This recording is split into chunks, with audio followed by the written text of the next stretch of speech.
Welcome back everybody to Extreme Off-Road Silly Bills, and today we're dealing with the 2011 Koenigsegg Agera. So this now has 1,403 horsepower, 1,136 pounds-feet of torque from a 5.2 litre twin turbocharged V8 engine. The car itself now has off-road tyres, all-wheel drive and off-road suspension, and it weighs in at 3,011 pounds. And it can now do 0 to 60 in 1.878 seconds, 0 to 103.655 seconds, and go to a top speed of 277 miles an hour. So yeah, undoubtedly one of the quickest cars we've had on this series. But outright speed is not the the best thing in general, as we do ultimately need controllability and ability to deal with the off-road conditions. This is the first Koenigsegg we've actually had on this series, and there's two reasons I'm taking it out on this series. One, it's the current 20-point reward car in the festival playlist. It's not a new car to the game, but some people might not well have gotten it, or maybe would like to see what it can do. And secondly, these kind of cars, surprisingly, despite being a hypercar, can do quite well on this series. For instance, we've got an Aston Martin Valkyrie MR Pro in the top spot, and a Spania GTA Spano, and a Mercedes AMG GT Black Series bringing up the rear, and we've even got two Paganis in the top 5 with the Huayra R and the standard Huayra occupying the 4th and 5th place respectively. Then you got a Lotus 340R in 6th, a Rimac Nevera in 7th, Fast and Furious Dodge Charger and a Hot Wheels 2 Jets, which are the only really outliers. And then the only sensible car in the top 10 is the Lancia 037 Stradale. So yeah, despite not being built for going off-road, they are typically quite good on this series. So yeah, let's see if this car can do any better. And yeah, the stat-wise is pretty good. Obviously it has really rather good handling and braking. Obviously the acceleration is also excellent. So all in all, it has a lot going for it, other than the fact that it's not really built for going off-road. But that doesn't seem to really harm many cars on this series, as the off-road vehicles tend to be the ones that are weaker, surprisingly enough. So yeah, let's see if this can do any better than the rest of them. See if Koenigsegg can put up a good first showing on this series. Now, obviously the faster we go with a vehicle like this, the better handling we have, as it aerodynamically has more downforce. We do get up to a higher rate of speed. That's really only encourageable, to be honest.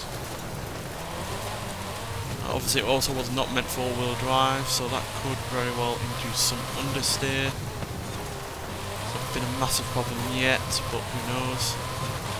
This is comfortably one of the fastest cars that we've had for a long time on this series. Get to more than 180 down there, which is just mad for going off-road.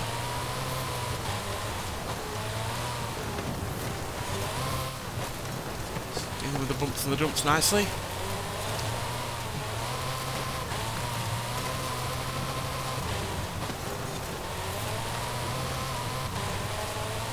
How far will we fly? Pretty damn far. Not as far as some cars have done, where they've basically climbed up that mountain, but it's very close to doing that itself.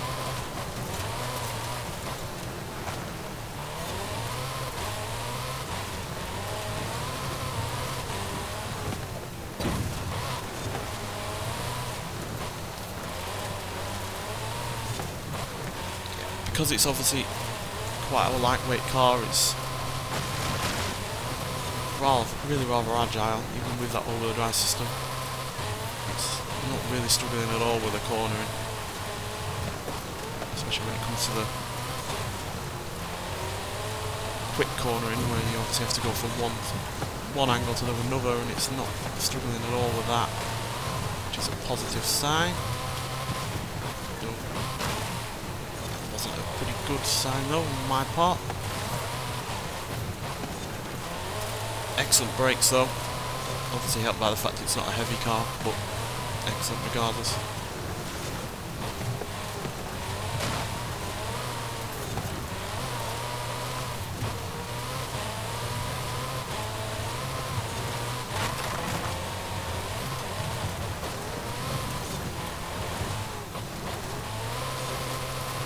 Seems to get a little carried away at times, especially when it hits a certain series of bumps one after the other. That's mainly because when it's doing that, it doesn't really have its wheels on the ground, and therefore steering and braking is non-existent. This just comes with the fact that it's not the highest of riding cars, so therefore its bottom end is going to impact the ground more frequently.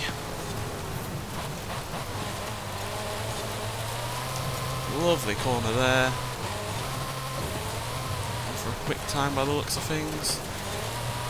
Come on, power, power, power, power, power, lots of it. Yep, that's a pretty quick time, but it's by no means the fastest, nowhere near as fast as I was expecting at 3 minutes 14.344 seconds. It's comfortably one of the fastest cars that we've had for a long time though, as that does get us comfortably into the top 30. We're actually ahead of the likes of an MG Metro 6R4, which is, you know, built for going off-road, as well as the GMC Hummer EV pickup. We're also quicker than a Chevrolet Corvette Z06, and we knocked the Porsche 911 GT3R out of the top 30. We're also quicker than some off-road vehicles like the Lancia Stratos HF Stradale, the Ford No. 4 Focus RS, the Porsche 911 Rally, and the Peugeot 207 Super 2000, which also gets knocked out of the top 50 with this going into its now 27th position.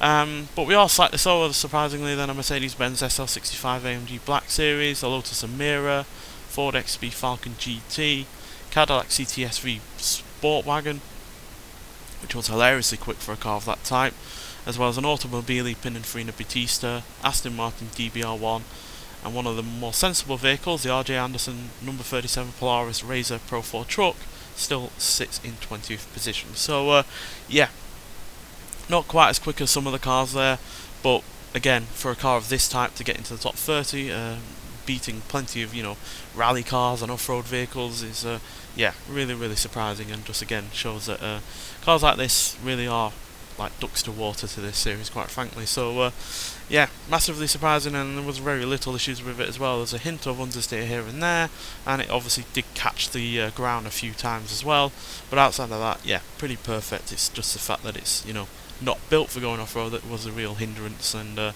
yeah, that's ultimately why it's not as quick as maybe it could have been. But then again, that was the case for several other cars, and yeah, they are way faster than we are. But still, we have plenty more cars to look forward to that are coming to this game in April. We have a Lamborghini Offroader that we've not had before. Obviously it's not, you know, a 4x4, but it is a vehicle that has been modified to be going off-road, much like the 911 Rally. So really looking forward to seeing what that can do. But yeah, nonetheless, thank you for watching, and I'll see you in the next one. Bye.